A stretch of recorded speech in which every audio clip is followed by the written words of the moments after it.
ॐ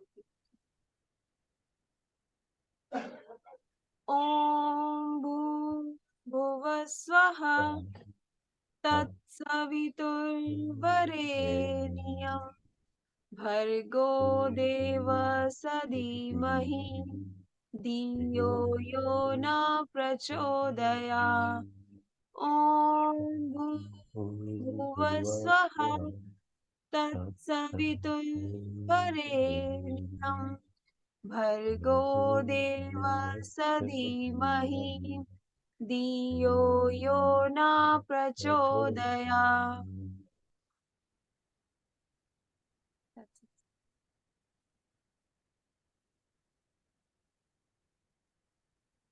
बहुत अच्छे से करो यार, very nice.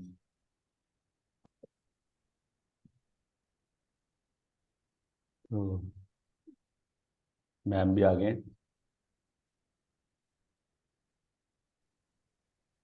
Good morning ma'am. Good morning everyone. Good morning. Good morning ma'am. कैसे good morning ma'am. Good morning. ये कौन है स्वीटी सी? अच्छा, ज्योत्सना सुखीजा। ज्योत्सना मैम की बेटी है ये। ओके, चलिए जी। और आज तो सुबह सुबह खिली खिली, सच में खिली खिली सुबह आज, है ना? और आपके वहां पे कैसा है सर? हमारे यहाँ पे भी थोड़ी थोड़ी खिली है, थोड़ा थोड़ा क्लाउडी है, हल्का हल्का, बट अच्छा है, प्लेजेंट है। ओह, दैट्स गुड, दैट्स गुड। अच्छा, आज हम दो सिस्टम करने वाले हैं। एक है लिम्फेटिक सिस्टम और दूसरा रहेगा हमारा रिप्रोडक्टिव सिस्टम। तो पहले हम लिम्फेटिक से स्टार्ट करते हैं। कितने अभी हमारे पास 7 पार्टिसिपेंट्स ही हैं, थोड़ा वेट कर लें। नहीं मैम, जो आ गए ना, दे केयर फॉर टाइम, तो उनको हमें पेनलाइज नहीं करना चाहिए। जो नहीं आए, दे शुड बी पेनलाइज ना। चलिए। हाँ। ये ऐसा आंसर फर्स्ट टाइम सुना है। Thank you. नहीं मैम, नॉर्मली उल्टा ही होता है ना, जो नहीं आते वो That's good. आराम से आते हैं। नहीं, बहुत बढ़िया है, क्योंकि फिर दूसरों का मोराल जो है वो डाउन हो जाता है। इट्स हाँ। वेरी वेरी, ये आप, I appreciate your answer sir. I absolutely agree. तो पहले हम लिम्फेटिक सिस्टम करेंगे। और जी, पहले ये आपको मैं बताऊंगी कि लिम्फेटिक सिस्टम होता क्या है। हमने सर्कुलेटरी सिस्टम किया, ठीक है। सर्कुलेटरी सिस्टम में क्या था कि ब्लड जो है कैसे सर्कुलेट करता है, कैसे उसके फंक्शन है, क्या है वो, उसमें क्या क्या होता है, उसके बारे में हमने बात की थी। ऐसे ही जो एक ब्लड की तरह ही फ्लूइड होता है, उसको कहते हैं लिम्फ। और वो लिम्फेटिक वेसल्स में होता है। पूरा प्रॉपर प्रॉपर सारा सिस्टम है सर्कुलेटरी की तरह, जिसमें लिम्फ जो है सारी बॉडी में फ्लो करता है। और इस सिस्टम को हम बोलते हैं लिम्फेटिक सिस्टम। ये इसमें जो लिम्फ होता है, लिम्फ कलरलेस होता है, या व्हाइट फेटिश कह सकते हो।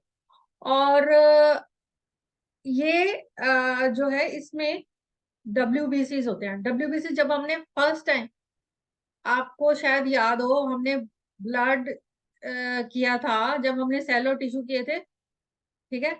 तो हमने ब्लड के बारे में भी बात की थी, और उसके बारे में सर्कुलेटरी में भी बताया था कि कितने तरह के सेल्स होते हैं। कौन कौन से, थोड़ा सा रिकैप करेंगे? कौन, कितने तरह के सेल्स होते हैं ब्लड में? हाँ जी, anyone? White blood cells and red blood cells. Two. और भी होते हैं। 3 तरह के सेल्स बताए थे। आजकल तीसरा जो नाम लूंगी ना, वो आपको सबको पता है, और आजकल तो हर एक के मुंह पे है, लेकिन भूल रहे हो आप। Ma'am platelet. Yes, platelet. Platelets. तो थर्ड टाइप ऑफ सेल्स होते हैं platelets. WBCs, RBCs and platelets.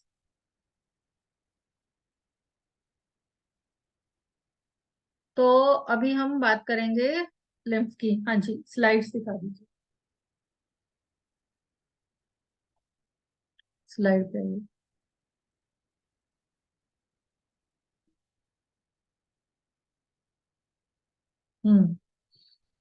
तो lymphatic system is a network of tissues, vessels, organs that produce and carry lymph, a colorless fluid containing white blood cells, back into the bloodstream to help fight infection. क्योंकि WBC का काम ही क्या है? WBC का काम है infection से fight करना, ठीक है।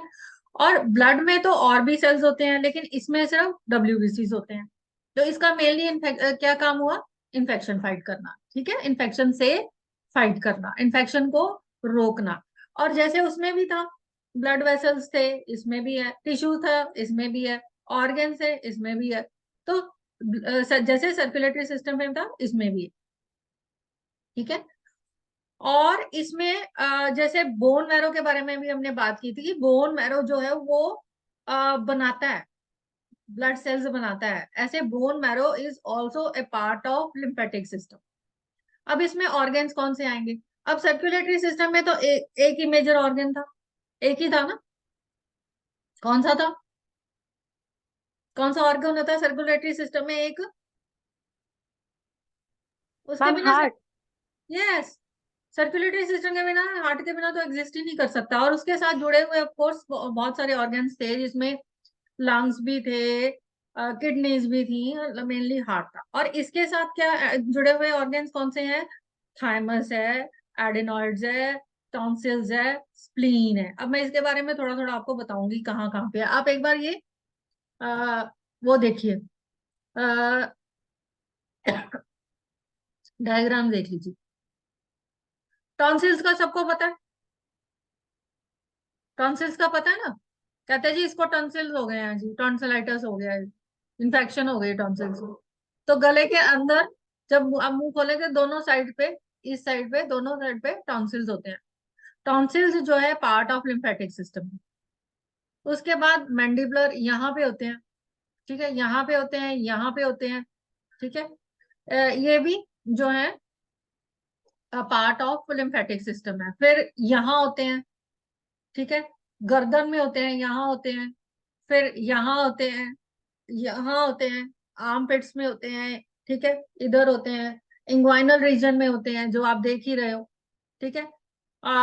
अपेंडिक्स जहाँ पे होता है वहां होते हैं, स्मॉल इंटेस्टाइन्स में, मतलब सारी ही बॉडी में जो है वो सर्कुलेशन, मतलब इसका पूरा नेटवर्क फैला हुआ है। लेकिन सबसे बड़ा जो ऑर्गन है लिम्फेटिक सिस्टम का वो है स्प्लीन, ठीक है। तो लिम्फ वेसल, इनका लिम्फ वेसल्स होती कैसे, क्या है, क्या होती है? जैसे ब्लड वेसल्स होती है, ऐसे लिम्फ वेसल्स होती हैं। बहुत बारीक ट्यूब्स होती हैं, जैसे कि ब्लड वेसल्स होती हैं। इनका काम क्या है?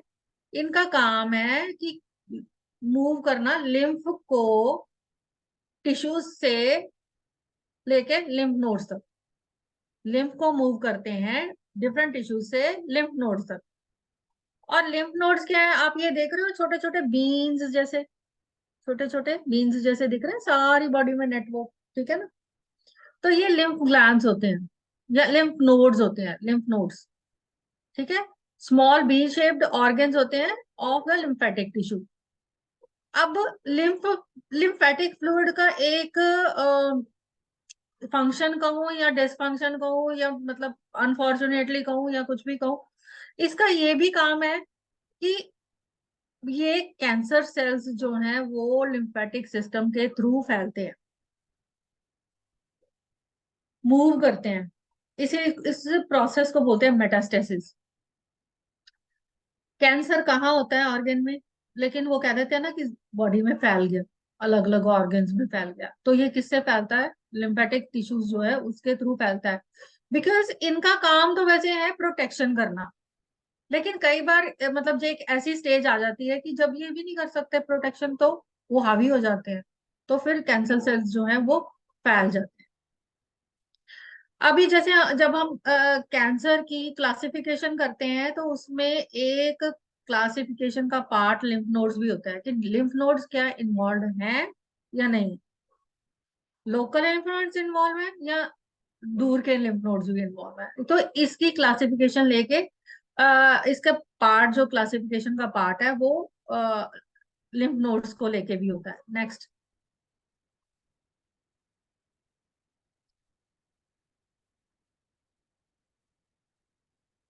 एक्सिलरी लिम्फ नोड्स, जैसे मैंने पहले भी बोला था, एक्सिला में होते हैं, आर्मपिट में होते हैं, इंग्वाइनल रीजन में होते हैं, एब्डोमेन में होते हैं। तो अब इनमें डिफरेंट डिफरेंट जो है बैचेस में होते हैं, ठीक है। लेवल 1 मतलब 3 लेवल्स में होते हैं, जिसमें लेवल 1 है lower axilla, lower part of the lymph nodes. आप ये देख रहे हो, ये ब्रेस्ट को लेके और नीचे नीचे वाले part of armpit, this is level 1। Level 2 हुआ मिड में, ऊपर चले जाइए, बीच बीच बीच में, मिड में, यस यस, मिड में, मिड हो गए, है ना। और थर्ड हो गए हाई, ऊपर चला जाता है, और फिर वो गर्दन को भी सुप्रा क्लेविकुलर हो चला जाता है। ये हो गए 3 टाइप के। जो थर्ड वाला है, हाई एक्सिला है, वो upper part of the armpit near the breast bone, ये ब्रेस्ट बोन आप देख रहे हो सेंटर में, स्टर्नम बोलते हैं इसको, इसके पास होते हैं। अब क्या है कि कैंसर सेल्स क्या है, usually spread to the level 1, पहले सबसे पहले लेवल 1 में जाएंगे, फिर और स्प्रेड हो गया तो 2 पे जाएंगे, और स्प्रेड हो गया तो 3 पे जाएंगे। जैसे लेवल बताया ना, जो जो जो लोकेशन बताई है, तो सबसे पहले जब स्प्रेड होना, कैंसर सेल पहले मान लो लोकल, और उसके बाद स्प्रेड होना शुरू हुए, तो सबसे पहले लेवल 1 पे जाएंगे, फिर लेवल 2 पे, इसका मतलब कैंसर बढ़ गया, फिर लेवल 3 पे चले जाए, इसका मतलब और बढ़ गया। आगे आगे आगे सर्वाइकल, सर्वाइकल लिम्फ नोड्स जो आप देख रहे हो, ये जो पोर्शन है, ये सर्वाइकल का लिम्फ नोड्स का होता है, ये वाला, ये सारा, ठीक है। और उसके अलग अलग लोकेशंस है, जिसको अलग अलग नाम दिए गए हैं। ये जो कान है, इसको ऑरिकुलर बोलते हैं, ऑरिकुलर, ठीक है। और जो इसके फ्रंट में हुए उसको बोलते हैं प्री ऑरिकुलर, जो पीछे जाएंगे उसको बोलेंगे पोस्ट ऑरिकुलर, जो इधर रहेंगे ये से चीज पे, यहाँ पे उसको बोलेंगे ऑक्सीपिटल, ठीक है। और यहाँ पे एक वेन होती है जुगलो गैस्ट्रिक, उसको बोलते हैं जुगलो गैस्ट्रिक। फिर आ जाएंगे सर्वाइकल, सर्वाइकल मतलब गर्दन वाला पार्ट, गर्दन वाला पार्ट में एक रहेंगे सुपरफिशियल, ठीक है। फिर आएंगे सब मेंटल, ये वाला रीजन जो है वो सब मेंटल, ये जो ये है सब मेंटल, और ये मैंडिबल, ये वाला जो पोर्शन है वो मैंडिबुलर, सब मैंडिबुलर, सब मेंटल एंड सब मैंडिबुलर, ठीक है।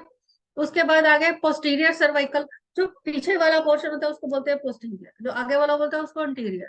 तो पोस्टीरियर सर्वाइकल, सर्वाइकल मतलब गर्दन, एंड डीप सर्वाइकल, और उसके बाद सुप्रा क्लैविकुलर, यहाँ पे ये सुप्रा क्लैविकुलर। आगे जो इंग्वाइनल है, इंग्वाइनल रीजन का मतलब जैसे आर्मपिट होता है आर्म में, ऐसे ही जो पार्ट लेग्स को एब्डोमेन के साथ जोड़ता है, उसको पार्ट को, जिसको जंगा भी बोलते हैं, that is called inguinal region, inguinal lymph nodes, ठीक है। Inguinal lymph nodes are located in the upper thigh, जैसे बताया। 10 सुपरफिशियल इंग्वाइनल लिम्फ नोड्स होते हैं, जो कि ड्रेन करते हैं D into the deep inguinal lymph nodes, ठीक है। सुपरफिशियल 10 होते हैं, जो कि डीप में जाके उसके बाद चले जाते हैं, ड्रेन इनटू डीप में जाते हैं, ठीक है। और ये होते कहाँ पे हैं, मतलब कहाँ इनकी प्रेजेंस होती है, connective tissue of the upper thigh, ठीक है। Inguinal lymph nodes receive lymph fluids from nodes in the knee and surrounding region। अब इंग्वाइनल lymph nodes जो है ना, वो नी में, नी से लेके आते हैं, जो नी से लिम्फ होता है आता है उसको, और जो आसपास के रीजन है उसमें करते हैं, उस कलेक्शन होती है उसमें लिम्फ की। आपने कभी नोटिस किया होगा, जो एक चीज मैं आपको बताऊं, जब मैं मान लो हमें नी में चोट लगी, लग जाती है ना कई बार नी चोट, जब हम बच्चे होते थे तो बहुत ही लगती थी। तो अगले दिन क्या होता है, इंग्वाइनल में अकड़ा आ जाता है, याद है, याद आया किसी को, जब गिर जाते थे, रगड़े लग जाती थी, साइकिल स्कूटर से गिर जाते थे, तो उस दिन तो नहीं, लेकिन अगले दिन जाके इंग्वाइनल रीजन पे अकड़ा आ जाता था, चला भी नहीं जाता था। याद है, किस किस को याद है, यस किसी को यस याद? मैम याद है। साइकिल से गिरे थे तब हुआ था ऐसा। हाँ याद है ना साइकिल से, यस मैम, स्कूटर से। बहुत बार गिरे हैं। यस यस यस, तो अगले दिन अकड़ा आ जाता है, चला भी नहीं जाता है ना। वो क्या था, वो यही था कि वो जो इंजरी हुई उसको रिस्ट्रिक्ट करने के लिए वो फ्लूइड जो है वो जा गया इंग्वाइनल रीजन में, वहां सूजन आ गई, वहां पे अकड़ा। Functional lymph nodes contain lymphocytes, जैसे हमने पहले बात की, व्हाइट सेल्स होते हैं। इनका क्या काम है, इन्फेक्शन को फाइट करना, डिजीज को फाइट करना, और और जो फिल्टर करना उन सब्सटेंसेस को जो हार्मफुल है उनको आगे नहीं जाने देते हैं, ठीक है। इंग्वाइनल फिर आगे नहीं जाने देते तो क्या होता है, इनमें खुद में फाइट करते हुए इनमें खुद में सूजन आ जाती है। जैसे कई बार क्या होता है, गले में, गला दर्द है ना अंदर से, अंदर इन्फेक्शन है, तो यहाँ पे लिम्फ नोड्स जो है वो एनलार्ज होते हैं, दर्द होती है। या फिर हमारे गला पहले दर्द होता है, बाद में टॉन्सिल्स हो जाते हैं, बाद में टॉन्सिल्स हो जाते हैं, क्योंकि वो इन्फेक्शन को रिस्ट्रिक्ट करना चाहता है, लेकिन इस प्रोसेस में वो खुद जो है वो आ, जब जब इन्फेक्शन वाला प्रोसेस ज्यादा होता है, उसी प्रोटेक्शन के प्रोसेस में वो खुद इन्फ्लेम्ड हो जाते हैं। आगे है कि जैसे इसमें बताया मैंने कि filter substance that travel in the lymphatic fluid, the inguinal lymph nodes receive lymph fluids from the knee and surrounding region। ये हो गया। नेक्स्ट, ये होते कहाँ पे हैं, ये अपर थाई में। इनकी पोजीशन कौन सी है, अपर थाई में, जैसे हमने पहले एक्सिला वाले में किए थे। हाँ, ये हेड नेक वाले अलग अलग पोर्शन में किया, अब ये क्या पे अपर थाई में होता है। ये जो आप देख ही रहे हो, ये ग्रीन वाले आपको नजर आ रहे हैं, अपर थाई में। आगे, पोप्लीटियल लिम्फ नोड्स। पोप्लीटियल होता क्या है, पोप्लीटियल फोसा होता है, फोसा मतलब जो कैविटी होती है, ये कहाँ पे होता है, जो नी है ना, नी, गोड्डा, उसका बिल्कुल पीछे, नी, नी का पिछला वाला पोर्शन, उसको बोलते हैं पोप्लीटियल फोसा। यहाँ पे भी लिम्फ नोड्स होते हैं, ये अबाउट 7 होते हैं, ठीक है। ये आप जो देख रहे हो 7 है। Embedded in a region behind the knee known as popliteal fossa, these small lymph nodes drain lymphatic fluid from knees to lower leg. In turn, through pumping action of the calf, they send lymph fluids to nodes in the groin. हमने पहले भी जब बात की थी circulation की, तो आपको क्या बताया था, जो काफ मसल्स हैं वो हार्ट हार्ट वाला ही काम करते हैं, लोअर बॉडी से पंप करते हैं, जो ब्लड है ऊपर की तरफ जाता है। ऐसे इसी तरह जो काफ मसल्स हैं वो पंप करेंगे तो लिम्फ जो है वो ऊपर की तरफ जाएगा। इसका मतलब क्या, इसका मतलब ये कि हमें काफ मसल्स को फ्लेक्सिबल रखना बहुत जरूरी है। अगर नहीं रखेंगे तो कल को ये आपके वेरिकोस वेन्स भी हो सकती हैं, और स्वेलिंग भी हो सकती है पैरों में, ठीक है। तो इसको बोलते हैं हैमस्ट्रिंग्स। तो इनको जो है आपको एक्सरसाइज से फ्लेक्सिबल रखना बहुत जरूरी है। अब इसका काम क्या है, पॉप्लीटियल लिम्फ नोड्स का काम क्या है, ठीक है। इनका काम है कि लिम्फेटिक फ्लूइड को, जैसे पहले भी मैंने बताया, नीड, ये मैं थोड़ा रिपीट इसलिए कर रही हूँ क्योंकि ये चीज आपके लिए नहीं है, और आप के पहले जो बैचेस हैं उनके लिए भी रादर ये नहीं है, ठीक है। पोप्लीटियल लिम्फ नोड्स जो ड्रेन करते हैं लिम्फेटिक फ्लूइड्स को नी से लेके लोअर लेग, ठीक है। Through pumping action of the calf they send fluids, lymph fluids two nodes in the groin, उसके बाद ऊपर को जाता है। और इनकी पोजीशन कौन सी है, नी। आगे, next, spleen as a graveyard. ये जो स्प्लीन को ग्रेवयार्ड बोलते हैं, ये हम पहले कर चुके हैं ना, हमने किया था ये अब जब एब्डोमिनल ऑर्गन्स हमने किए थे तब मैंने आपको करवाया था, ठीक है। तो स्प्लीन होता कहाँ है, ये आप देख रहे हो राइट साइड पे, तो मैं आपको खड़े होके बता देती हूँ।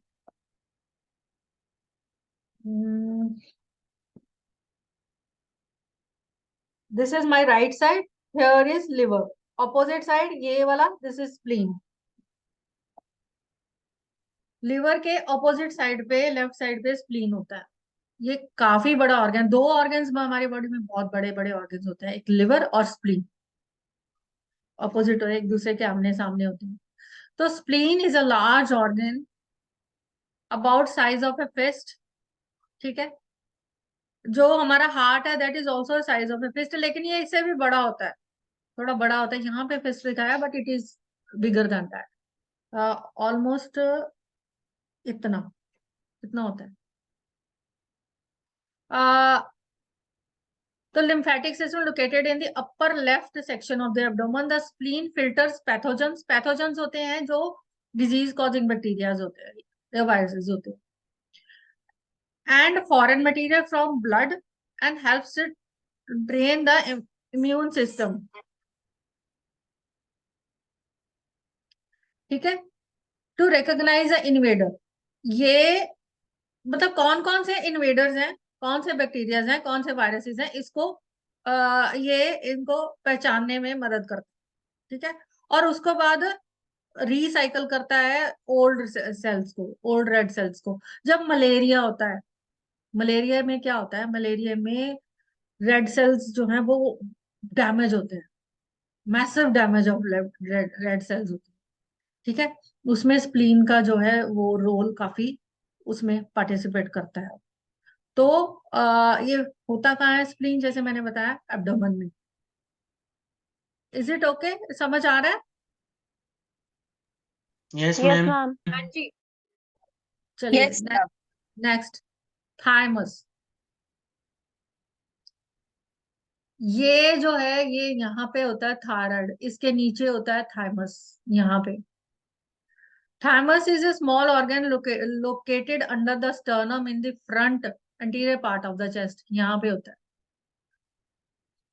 इसके दो लोब्स होती हैं and covered with A fibrous capsule, उसको प्रोटेक्टिव कवरिंग होती है जिसको फाइब्रस कैप्सूल कहती हैं। It's a part of the immune system. इसका इसके अंदर क्या होते हैं, इसके इमेच्योर इम्यून सेल्स होते हैं। इम्यून सेल्स माने जो कि इम्यूनिटी में काम करते हैं, इम्यूनिटी प्रोड्यूस करने में काम करते हैं, इसको बोलते हैं T cells, that helps the body recognize and ward of foreign invaders. जब कोई एलर्जेंस आते हैं बॉडी में, ठीक है, मान लो हमें कुछ, जैसे मान लो कुछ एलर्जन कुछ काट गया तो क्या होता है, रेडनेस हो जाती है यहाँ पे, ठीक है। तो वहां पे जो है टी सेल्स जो चले जाते हैं, ठीक है। उनका काम क्या है, as a part of immune system में thymus is composed of immature cells called T cells that helps the body to recognize and ward off foreign invaders. उनको वार्ड ऑफ करने के लिए काम करते हैं। इसमें इसका लोकेशन कहाँ पे है, चेस्ट में। आगे अब आ गया जो, अब थाइमस तो शायद आप लोगों ने सुना नहीं सुना होगा, या स्प्लीन कईयों ने सुना होगा, कईयों ने नहीं सुना होगा, लेकिन टॉन्सिल्स तो सबको पता है। टॉन्सिल्स देख रहे हैं, जब मुंह खोलते हैं तो वो लास्ट में दीवारों पे नजर आते हैं दोनों साइड पे। अगर सूजन आई है तो वो बड़े होंगे, दिखते हैं। तो टॉन्सिल्स, अब टॉन्सिल्स हैं क्या, टॉन्सिल्स होते हैं these are small masses of lymphoid tissues located in the throat at the beginning of the respiratory and digestive tract। हम ये दोनों ही सिस्टम कर चुके हैं, रेस्पिरेटरी ट्रैक्ट भी कर चुके हैं कि कहाँ पे होता है, डाइजेस्टिव सिस्टम भी कर चुके हैं। तो आपको पता है कि ये यहाँ से पीछे की तरफ रेस्पिरेटरी और डाइजेस्टिव ट्रैक्ट होती है, और गले के दोनों साइड पे अंदर जो है वो टॉन्सिल्स होते हैं, ठीक है। इनका काम क्या है, अब इनका काम है कि जब भी आएंगे इन्फेक्शन होगी, वायरसेस आएंगे, बैक्टीरियाज होगी, इंजरी होगी, केमिकल इंजरी होगी, तो इनका काम है इम्यून रिस्पॉन्स क्रिएट करना।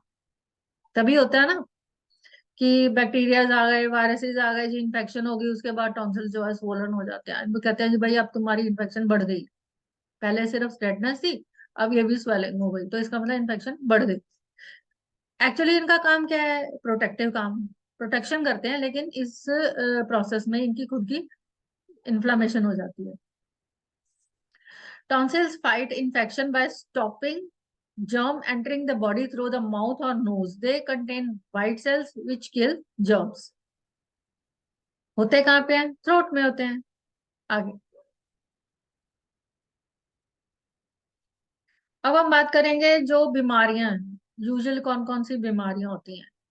जो जहां पे भी स्वोलन लिम्फ नोड्स होते हैं उसको बोलते हैं, उस बीमारी मतलब बीमारियां जो स्वोलन लिम्फ नोड्स के साथ जुड़ी हुई होती हैं उनको बोलते हैं लिम्फेडिनोपैथी। ठीक है। बहुत कॉमन होता है जिसको बोलते हैं ना टॉन्सिलाइटिस हो गया, स्ट्रेप्टोकोकल इन्फेक्शन। एक स्ट्रेप्टोकोकस एक बैक्टीरिया की टाइप होती है जो कि गले में इन्फेक्शन करती है, और उनमें भी एक पर्टिकुलर टाइप जो खतरनाक होती है वो है स्ट्रेप्टोकोकल ऑरियस। अगर अच्छे से ट्रीटमेंट नहीं किया गया तो ये इन्फेक्शन जो है वो हार्ट तक चली जाती है। ठीक है। तो हार्ट डिजीज भी कर सकती है, और ये 5 से लेके 15 साल के बॉयज को ज्यादा नुकसान पहुंचाती है।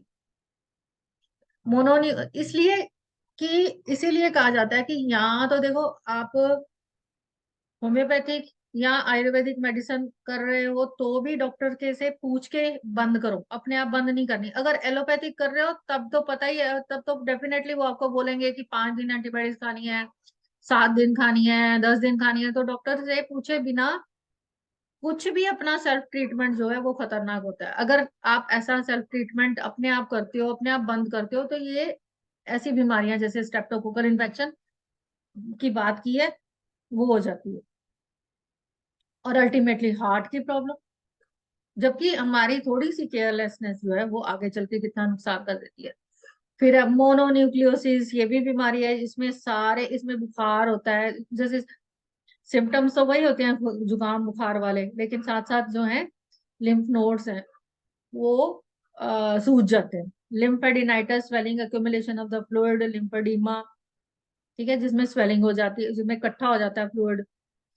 फिर कैंसर्स होते हैं, लिम्फोमा हो गया, हॉजकिंस लिम्फोमा, नॉन हॉजकिंस लिम्फोमा। यहाँ पे ही होता है ज्यादातर, वैसे और भी जगह पे होता है। ठीक है।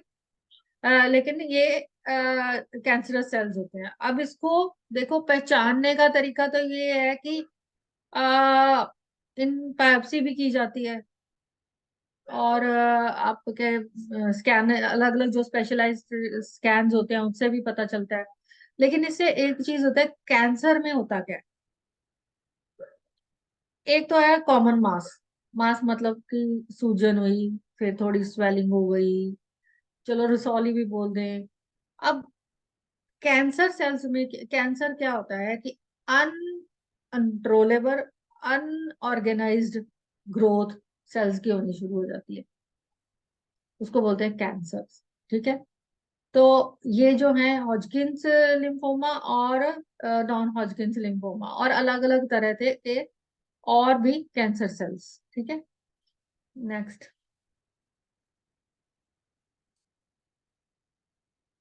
लिम्फ नोड्स का जो स्वेलिंग है उसको बोलते हैं लिम्फेडिनाइटिस। जो लिम्फ वेसल्स की स्वेलिंग होती है उनको बोलते हैं लिम्फेंजाइटिस। और जो इनकी इनमें सिस्ट बन जाती हैं जैसे बम्प्स हैं, लेकिन ये कैंसरस नहीं, इनको बोलते हैं लिम्फेंजियोमा। ओवर ग्रोथ होते हैं वेसल्स की, लेकिन ये कैंसरस नहीं होते। फिर आ गया लिम्फ एंजियोलेक्टिक्सा लैक्टीजिया, लिम्फ एंजियोलेक्टेक्सिया। और ये क्या होता है, इसमें क्या होता है कि loss of lymph tissue in the small intestine होता है, जिसमें कि leads to loss of protein, gamma globulin, albumin और लिम्फोसाइट्स होते हैं। ठीक है। लॉस ऑफ लिम्फ टिश्यूज हो जाते हैं स्मॉल इंटेस्टाइन में। ठीक है। ये IECTASIA का मतलब होता है जहां पे कलेक्शन हो जाती है, तो कलेक्शन। फिर आ गया लिम्फोसाइटोसिस। हमारे बॉडी में जो ब्लड में जो सेल्स होते हैं वो कई कितने तरह के हमने बताए थे, red blood cell, white blood cells और प्लेटलेट्स। अगर व्हाइट ब्लड सेल्स की टाइप्स होती हैं जिसमें क्या होते हैं, आ, इसमें ग्रैनुलोसाइट्स होते हैं, लिम्फोसाइट्स होते हैं, मोनोसाइट्स होते हैं, बेसोफिल्स होते हैं। ठीक है। और इयोसिनोफिल्स होते हैं। ये इतने तरह के होते हैं। तो लिम्फोसाइटोसिस जो इसमें क्या होता है, जब लिम्फ जो है लिम्फोसाइट्स जो है बढ़ जाते हैं, इसको बोलते हैं लिम्फोसाइटोसिस। आप लोगों ने कभी कभी टेस्ट करवाया हो तो टीएलसी पता है? कभी टेस्ट करवाया टीएलसी का? Total leucocyte count. हाँ, तो ल्यूकोसाइट का तो टीएलसी होता है। इसमें क्या होता है कि अच्छा, और उसमें जब टीएलसी बढ़ती है इसका मतलब व्हाइट ब्लड सेल्स बढ़ गए। अब उनमें से भी डिफरेंशिएट करेंगे। डीएलसी होता है, डीएलसी क्या होता है? Differential leukocyte count. उसमें क्या होता है कि अलग अलग टाइप्स के जो व्हाइट सेल्स हैं वो कितने हैं, ठीक है। उनमें से जो लिम्फोसाइट्स हैं वो बड़े होते हैं, उनको बोलते हैं लिम्फोसाइटोसिस। फिर आ गया लिम्फेटिक फिलियारेसिस। आपने वो देखा होगा, बिहार में एक बीमारी है जिसको हाथी पांव बोलते हैं। देखा कभी किसी ने? किसने देखा नो है? मैम। हाँ जी, हाँ जी, देख। पैर बहुत ज्यादा सूज जाता है उसमें। कौन बोल रहा है? प्रीति। प्रीति, यस। हाँ जी प्रीति, क्या क्या उसमें देखा आपने, क्या होता है? उसका ये पैर बहुत ज्यादा सूज जाते हैं, उसके अंदर बहुत मोटे मोटे से हो जाते हैं। यस, एलिफेंटियासिस बोलते हैं उसको। इतना बड़ा बड़ा पैर हो जाता है, इतना बड़ा बड़ा पैर। ये क्या है ये? Excuse me ma'am. हाँ जी। मैम जैसे आप बता रहे हो ना, ऐसा एक अर्थराइटिस में भी होता है ना, जैसे एलिफेंट फीट बोलते हो, बच्चों में होता है। उतना नहीं होता। ओके, क्योंकि वो मुझे हुआ है जब मैं छोटी थी, तो मेरे को मैं उससे कोरिलेट करती हाँ हाँ हाँ, उतना नहीं होता, उसमें तो बहुत ही बड़ा होते हैं। हूँ। ओके। इतना बड़ा बड़ा हो जाता है जितना एलिफेंट्स का उसको बोलते हैं एलिफेंटियासिस है। तो इट्स ओके। पैरासाइटिक इन्फेक्शन होती है जो कि लिम्फेटिक सिस्टम के थ्रू पैरासाइट जाता है। वो पैरासाइट की लिम्फेटिक, स्पेशली वो पैरासाइट जो है वो लिम्फेटिक सिस्टम के थ्रू ही वो इन्फेक्शन करता है। फाइलियरेसिस बोलते हैं इसको, या फिर एलिफेंटियासिस बोलते हैं।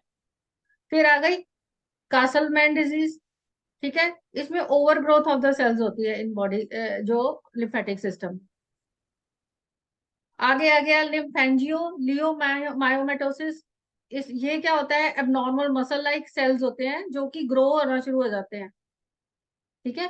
रेयर डिजीज होती है जिसमें कि मसल लाइक सेल्स हैं जो कि आउट ऑफ कंट्रोल हो जाते हैं, मतलब उसकी ग्रोथ होनी शुरू हो जाती है लंग्स में, लिम्फ नोड्स में, किडनीज में। आगे आ गया ऑटो इम्यून लिम्फोप्रोलिफरेटिव सिंड्रोम। इसमें जेनेटिक ये डिसऑर्डर है, रेयर होता है इसमें कि हाई नंबर ऑफ लिम्फोसाइट्स होते हैं लिम्फ नोड्स में, लिवर में, स्प्लीन में। Liver is also part of lymphatic system, spleen तो है ही है। फिर आ गया मेसेंट्रिक लिम्फेडिनाइटिस। मेसेंट्रिक ग्लैंड्स होते हैं जो हमारे एब्डोमेन में होते हैं। एब्डोमेन में जो लिम्फ ग्लैंड्स होते हैं उसको मेसेंट्रिक ग्लैंड्स कहते हैं। उनकी जो सूजन होती है उसको लिम्फेडिनाइटिस, नोड्स की जो सूजन होती है उसको मेसेंट्रिक लिम्फेडिनाइटिस कहते हैं। नेक्स्ट।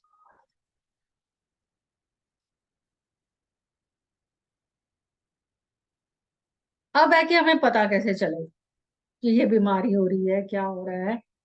तो उसको बोलते हैं commuted tomography, CT scan and magnetic resonance imaging, MRI. दो तरह के ये टेस्ट है जिससे पता चल जाता है कि इसमें कोई फंक्शनिंग कैसी है इसकी। नेक्स्ट, वेरी इंपॉर्टेंट थिंग कि हम इसका बचाव कैसे करें, हम इसकी संभाल कैसे करें। ये तो कॉमन ही है वैसे, लेकिन कॉमन होते हुए भी अनकॉमन है ये कह लो, क्योंकि सारे सिस्टम्स की संभाल करने के लिए हमें ये प्रिकॉशंस तो लेनी है। जैसे टॉक्सिक केमिकल्स, जैसे पेस्टिसाइड्स हैं, क्लीनिंग प्रोडक्ट्स हैं, हमारे घरों में यूज करते हैं ना हम। तो कई बार हम क्या करते हैं, हाथ से ही वो सफाई शुरू कर देते हैं डिफरेंट डिफरेंट केमिकल्स के साथ। तो कोशिश करो कि ग्लव्स पहनो, ठीक है। और उसके बाद क्या है कि इतने ज्यादा केमिकल्स हो जाते हैं तो कई बार मुश्किल हो जाता है सिस्टम को काम करना और उसको फिल्टर करना वेस्ट को, क्योंकि इतना ज्यादा वेस्ट है, इतना इतना टॉक्सिक वेस्ट है। फिर क्या होता है, अंदर ही रहेगा। और दूसरी बात यह है कि हमें हाइड्रेटेड रहना पड़ेगा। अगर हम पूरी तरह पानी नहीं पिएंगे तो निकलेगा कैसे? क्योंकि ये निकलता कैसे है, किडनीज उसको रिमूव करती हैं। ये जो इन्फेक्शन, ये जो सारे टॉक्सिन्स हैं, ये जो लिम्फेटिक सिस्टम से अल्टीमेटली ब्लड में चले जाते हैं और ब्लड से फिर किडनी में जाते हैं। और अगर हम पानी कम पिएंगे तो बाहर कैसे निकलेंगे? तो रेगुलर एक्सरसाइज और न्यूट्रिशियस डाइट तो है ही मस्ट। हाले अच्छा, एक एक और भी है। डोगरा सर, ये जो आपकी क्लास होती है उसमें कुछ रेसिपीज वगैरह भी बताते हैं क्या डाइट की? मैम जो सेकंड ईयर है उसमें एक डाइट एंड न्यूट्रिशन है, रेसिपीज तो नहीं है, बट वैसे हम डिस्कस करते हैं, बट वी कैन इंक्लूड, अगर आप सजेस्ट करोगे तो हम कर लेंगे इसको include। क्योंकि ये मेरा पर्सनल एक्सपीरियंस है कि जब हम हाँ हेल्दी डाइट खाने शुरू करें ना, हाँ तो हाँ, रोज रोज बॉइल्ड खाया नहीं जाता। वो तो है। मतलब ये कह लो कि हम लोग शायद इंडियन है और हमें आदत पड़ी हुई है खाने की। पता नहीं मुझे कि कितने लोग इस बात को एक्सपीरियंस कर सकते, को रिलेट कर देंगे। जो मेरा खुद का एक्सपीरियंस है कि जी बॉइल्ड खाना शुरू कर दो, लेकिन वो थोड़े दिन ही चलता है। फिर उसके बाद हम फिर अपना थोड़ा थोड़ा आना शुरू हो जाते हैं अपने रूटीन पे। आप लोगों में से किसी का एक्सपीरियंस है जो बड़े अच्छे से इसको कैरी फॉरवर्ड कर पा रहे हैं हैबिट को, बॉइल्ड खाना and all that? Yes ma'am. अरे वाह Rupinder, hats off excellent. To you, hats off to thank you. You तो कब से कब खा रहे हैं? मैम। 1 ईयर हो गया। ओह वाह। तो मतलब सिर्फ बॉइल्ड या कुछ उसमें कुछ अलग से भी नहीं रेसिपीज नहीं डाल? मैम, जैसे जो भी दाल और सब्जी है उसको तड़का नहीं लगाती मैं, मिट्टी का कुज्जा है उसी में बनाती हूँ, okay. Okay. Without any oil और तड़का।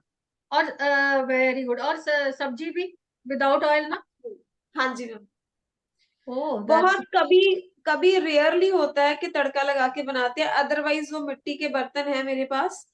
और मैं आपको दिखा देती हूँ मैम, मैंने ना घर से पाथियां ले आती हूँ जहां हाँ भी अवेलेबल होती हैं, तो हाँ हाँ हाँ। उसी से हम मतलब पाथियां जला के उसी से बनाते हैं, उसी में रख के। और उसके बाद जो उसकी राख होती है उससे बर्तन साफ तो करती वही हूँ। होती है, दैट्स गुड। Very good. पाथी होती है, उपले जिसको बोलते हैं हम लोग, हाँ जी, यस मैम। हिंदी में उपले बोलते हैं उसको।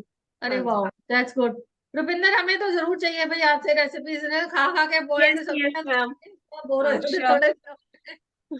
Sure ma'am.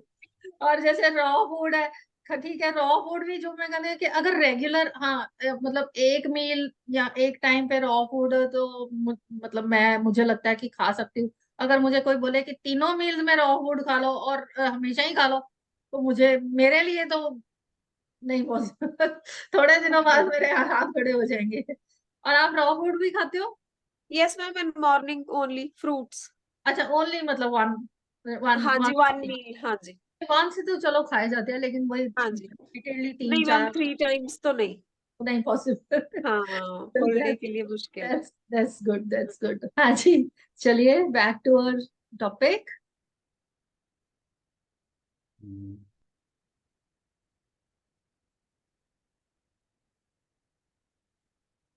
हाँ जी, नेक्स्ट। आजकल सर्दियां आ गई हैं और पानी पीना कई बार मुश्किल हो जाता है कि भाई इतना पानी कैसे पिया जाए, 10 गिलास 8 गिलास। तो उसके लिए थोड़ा सा शेयर करेंगे कौन कैसे कैसे करता है मेंटेन अपनी हाइड्रेशन को। मैम गरम करके पानी पीते हैं हम तो। अगर सब लोग अपना कैमरा ऑन कर लें तो अच्छा इंटरेक्शन हो जाएगा। हाँ हाँ, yes yes yes, good good, very good. Good morning ma'am. Good morning, good morning, good morning. हाँ, इतने इतने सुंदर सुंदर चेहरे दिखा दिया करो ना सारे सुबह सुबह। आप लोग तो पीछे ही कैमरे के रहते हो। मैं oh very good, very good. Gurdeep, Parul, आप लोग दोनों रह गए। हाँ जी।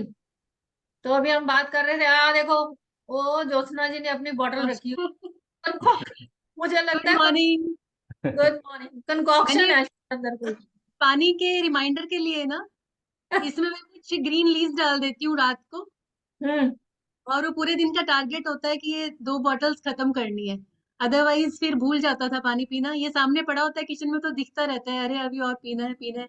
मतलब कम एक्सट्रीम भी नहीं जाना कि जबरदस्ती ही, कभी नहीं नहीं मन होता तो एक आधा ग्लास कम भी हो जाता है, लेकिन फिर भी अच्छा अच्छा रिमाइंडर रहता है कि इसमें कुछ डाल के रखो तो याद रहता है कि हमने ये पीना है। Very good very good. तो ये मैम मेरे पास भी है। अरे वाह, अरे वाह, वेरी गुड। क्या डाला हुआ है इसमें? मैम इसमें मैं कुछ सीड्स डालती हूँ डेली रात को। जीरा, अजवाइन, धनिया सूखा और मेथी दाना, 4 चीजें डालती हूँ रात को। और Yeah. सुबह हम इसको बॉईल करके इसमें शहद और नींबू के कुछ बूंदें डालकर सुबह हम लोग एज ग्रीन टी ले लेते हैं घर में।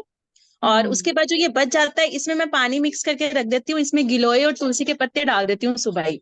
और उसके बाद पूरा दिन मतलब दोपहर तक जब तक मैं स्कूल में होती हूँ तो इसमें पानी और ऐड कर करके इसको मैं पीती रहती हूँ, तो जो अजवाइन जीरा ये सब आता रहता है अंदर। हाँ, वेरी नाइस। वेरी हम भी ये वाह। वाला रेसिपी करते हैं समटाइम्स। Yes, thank you. आप इसमें ये भी मैम कर सकते। जैसे, हाँ हाँ जी। मैम जैसे मैं क्या करती हूँ कि पानी सुबह एक बॉईल करती हूँ जिसमें मैं जीरा डालती हूँ, अदरक डालती हूँ और सिनेमन, जो दालचीनी होती है वो डाल के बॉईल कर लेती हूँ। उसे ठंडा करके उसमें शहद और नींबू ऐड करके 1 लीटर बॉटल फिल कर लेती हूँ। दोपहर में सेम प्रोसेस, एक और बार बॉईल किया और वो भर दिया, तो 2 बॉटल्स वो एटलीस्ट खत्म करती हूँ मैं इसकी। और टेस्ट हम्म अच्छा आ जाता है उसका, तो वो पी जाती है। 2 बॉटल मतलब 1 लीटर में, देखो 1 लीटर में 3 ग्लासेस, 2 बॉटल यस मतलब ma'am, 6, approximately. Yes ma'am. Approximate. तो 6 ग्लासेस हो उसके गए, बाद दैट्स मैम फाइन। गर्मियाँ थी तो वो था ना कि कुछ और भी पिया जाता था। अब सर्दियों में 6 भी पिए जाए तो मोर देन इनफ लगता है कि 6 भी पी लिए बहुत है। इसीलिए इसीलिए मैंने ये टॉपिक इसीलिए उठाया था, क्योंकि सर्दियों में कंप्लेंट होती है यूजुअली कि पिया नहीं जाता। अब ये ज्योत्सना जी की तो बॉटल है, और ये इंदू जी की बॉटल जो है ना वो ठंडी बॉटल, ठीक है, ठंडे पानी वाली। तो ये क्योंकि इनको अच्छा लगता है तो पी रहे हैं। और कई जैसे कई लोगों को अच्छा नहीं लगता, भाई ठंडा पानी नहीं पिया जाता, तो फिर वार्म वाटर जैसे ले जो सकते मैं पीती हूँ मैम वो कोसा पीती हूँ, जो ये बनाती हूँ वो कोसा रखती हूँ उसको ऑल गुनगुना द। पीते गुनगुना। टाइम इसको वार्म करते हैं थोड़ा सा, अच्छा ठीक ठंडा है। नहीं पिया जाता। हाँ पीने वही के ना। बाद उसको ग्लास में निकाला, कोसा किया, फिर पिया। और फिर वैसे भी देखो, आप कंकॉक्शन भी बना सकते हो, चाहे 2 टाइम वो पिया भी जाता है। या कंकॉक्शन किसी चीज की ये इन्होंने जैसे कंकॉक्शंस बनाई हुई है, फ्रेश कंकॉक्शन भी बना लो, 2 बार बनाओ, फिर तो आराम से 3 बार भी पिया जाता है ना। और मैम वैसे भी लगता है कि जैसे कांच की बोतल में पानी बहुत ज्यादा ठंडा होता नहीं है। जैसे सुबह भी हम इसमें अगर गर्म पानी डालते हैं तो मतलब 11 साढ़े 11 तक पानी गर्म ही रहता है, एकदम ठंडा नहीं होता है। ओके, क्योंकि मैं कांच की बॉटल यूज नहीं करती हूँ ना, तो मैं तो स्टील की करती हूँ, दैट्स वाई मुझे कांच का इतना पता नहीं कि फिर 3-4 घंटे तक रहता है। स्टील में तो रहता ही रहता है ना गर्म, जब हम रखते हैं तो। हाँ मैं भी मैम वही करती हूँ, जो थर्मस बॉटल्स होते हैं ना हाँ 1 लीटर के, हाँ उसी में हाँ। ये सुबह बना के बॉईल करके मैंने कोसा करके डाल देना है, और जब खत्म होगा तो दोबारा से बना लेना है दोपहर में एक और बार। तो वो चल हम्म, जाता है रात तक। रात को फिर ठीक है कोसा पानी पी के सो जाओ, नॉर्मल वाटर अगर पीना है, खाने के साथ थोड़ा बहुत हो जाता है। जी ठीक है जी।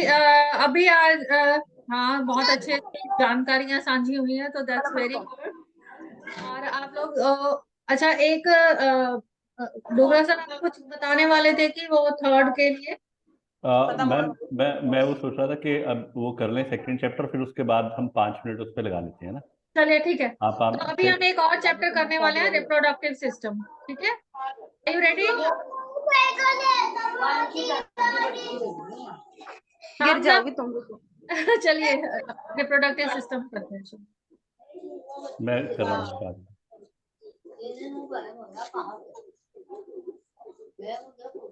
अभी भी कौन है? एक बार ये म्यूट कर लीजिए, आवाज बहुत आ रही, कौन है?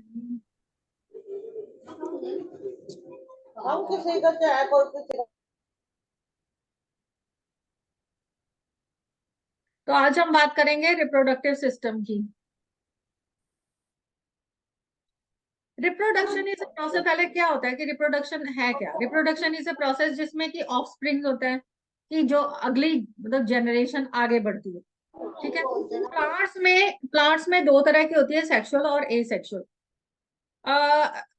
सेक्सुअल रिप्रोडक्शन भी होती है प्लांट्स में और एसेक्सुअल भी होती है। और एनिमल्स में जो है वो अगेन सेक्सुअल भी होती है, लेकिन आजकल तो आईवीएफ एंड ऑल दैट वो बहुत सारी अलग से भी हो गए हैं, कई तरीके हैं। इट सेक्सुअल रिप्रोडक्शन जैसे लिखा हुआ है कि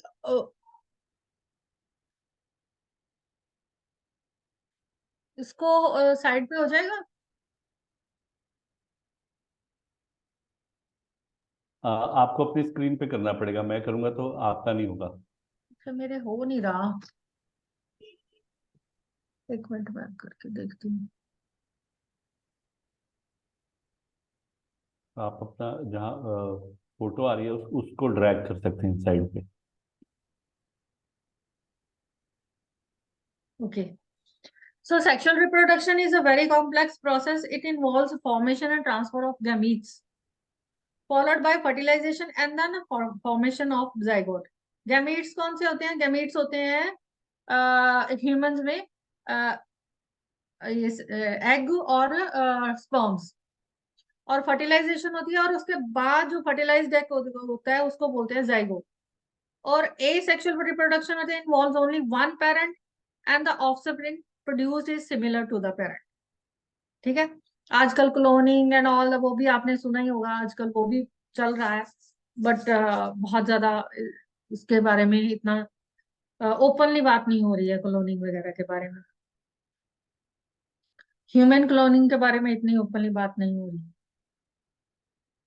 नेक्स्ट हम बात करेंगे ह्यूमन रिप्रोडक्शन की।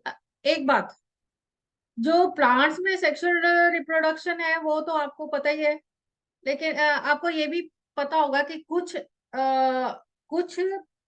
ट्रीज ऐसे होते हैं जिनमें मेल ट्री अलग होता है, फीमेल ट्री अलग होता है, पता है आपको?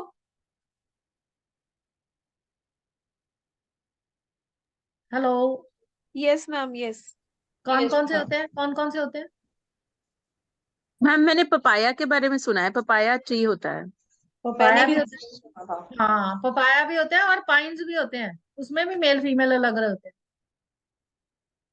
आपने कभी देखा है पाइन का tree? No male ma'am. Male pines अलग होते हैं, मेल कोन्स अलग होते हैं, फीमेल कोन्स अलग होते हैं।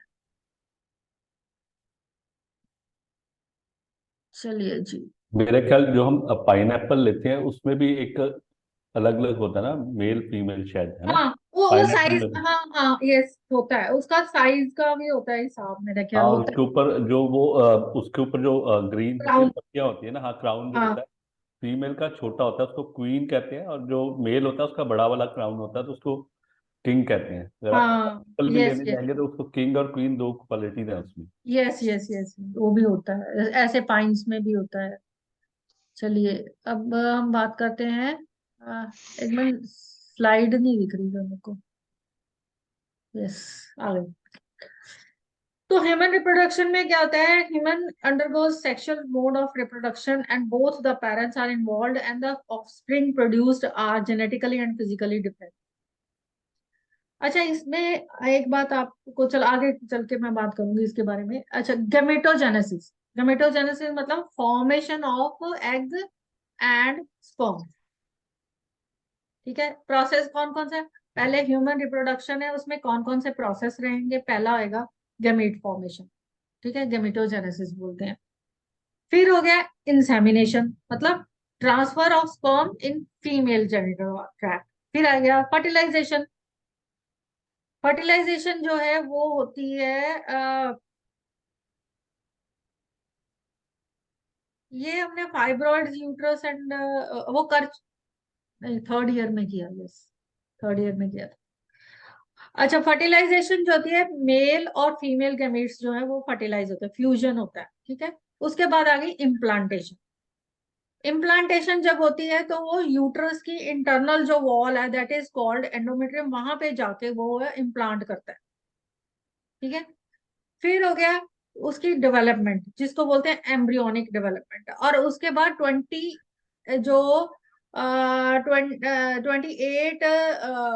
वीक्स के बाद उसको फीटस कहते हैं, ठीक है। फिर आ गया पार्चुरेशन ऑफ द बेबी, मतलब delivery of the, is it clear? ये प्रोसेस पता चले? Yes ma'am. Yes ma'am. चलिए आगे चलते। ये है मेल रिप्रोडक्टिव सिस्टम।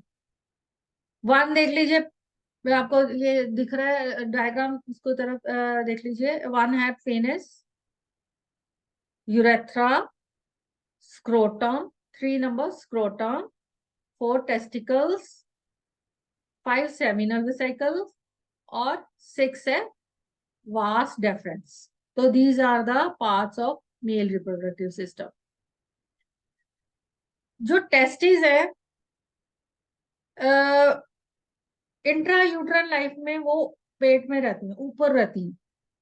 बाद में, शुरू में पेट में रहती हैं और बाद में आके स्क्रोटम में आती हैं। कई बच्चों में डिलीवरी के बाद भी, मतलब पैदा होने के बाद भी वो नीचे नहीं आती है, तो उसको अनडिसेंडेंट टेस्टिस कहते हैं। ये कई बच्चों में ये जो है वेरिएशन पाई जाती है। Parts of the mail reproductive system, जैसे कि बताया टेस्टिकल्स है, इसका क्या काम है? फॉर्मेशन ऑफ स्पर्म और टेस्टोस्टेरोन। टेस्टोस्टेरोन जो है वो हार्मोन होता है। जैसे फीमेल्स में इस्ट्रोजन प्रोजेस्टेरोन होता है, ऐसे मेल्स में टेस्टोस्टेरोन। उसके बाद है स्क्रोटम। स्क्रोटम का क्या काम है कि ये मेंटेन करता है टेम्परेचर ऑफ द स्पर्म, जितना टेम्परेचर उसको मॉडरेशन चाहिए। फिर वास डिफरेंस। वास डिफरेंस जो है, इसका क्या काम है? ये इससे जो सेल्स हैं, स्पर्म्स हैं, वो मैच्योर होते हैं और उसके बाद वो यूरेथ्रा तक जाते हैं। एक्सेसरी ऑर्गन्स भी होते हैं, ग्लैंड्स भी होते हैं, जैसे कि these glands glands secrete fluid and mix and form semen, which helps in lubrication. फिर penis serves as a reproductive organ. आगे ये जो एक्स्ट्रा ग्लैंड जो बताते हैं हम, वो क्या होता है? प्रोस्टेट है। जो एक्सेसरी ग्लैंड बताया ना, वो प्रोस्टेट है। एक टाइम के बाद मेल्स में ये बढ़ना शुरू हो जाता है, उसको बोलते हैं बिनाइन प्रोस्टेट एनलार्जमेंट। और उसके बाद उसकी वजह से कई जो है वो सिम्टम्स आते हैं। एलोपैथिक में तो इसमें मेडिसिन दी जाती है, होम्योपैथी में इसका बहुत बहुत अच्छा सा ट्रीटमेंट है। उसमें सर्जरी नहीं करवानी पड़ती अगर आप शुरू में ही ट्रीटमेंट स्टार्ट कर देते हैं तो। देन उसके बाद आ गया फीमेल रिप्रोडक्टिव सिस्टम। ये जो आप देख रहे हैं, ये है फीमेल रिप्रोडक्टिव सिस्टम के पार्ट।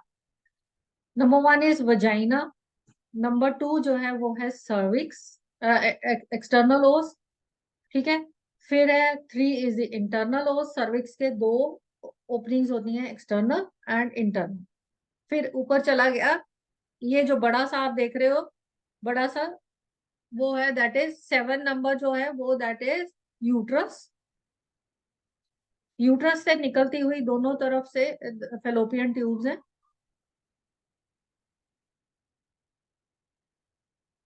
5 नंबर जो है वो फेम्ब्री है, जिसे कि फेलोपियन ट्यूब्स की जहां पे ओपनिंग होती है। और 4 नंबर जो है वो ओवरीज है। अभी मैंने पीछे आपसे बात की थी कि ये कैसे होता, कैसे है। अभी वजाइना से जैसे स्पर्म आया, ओवरीज ने पहले एग बनाया, ओवरीज में एग है, ठीक है, वो रिलीज होता है। फिर स्पर्म जो है वो जाके, और 6 नंबर है वो फेलोपियन ट्यूब्स में इसकी फर्टिलाइजेशन हो जाती है। फिर जो फर्टिलाइज्ड एग है वो आगे यूट्रस की तरफ आ जाता है। और ये जो आप देख रहे हो, जैसे जहां पे कर्सर है, इसमें लेटरल वॉल्स जो है उसमें एम्बेडेड हो जाता है। लेटरल साइड्स वाली वॉल्स, नीचे नीचे नीचे साइड्स, यूट्रस की साइड्स वाली वॉल। यस, यूट्रस की साइड वाली वॉल पे दोनों तरफ वॉल्स है ना। हाँ, नीचे नीचे नीचे नीचे नीचे यूट्रस की साइड वाली वॉल पे 7 नंबर यूट्रस है। एक इसका फटनस है, ऊपर वाली वॉल है, एक 2 साइड्स वाली वॉल, और इस बीच में आपको कैविटी नजर आ रही है आगे।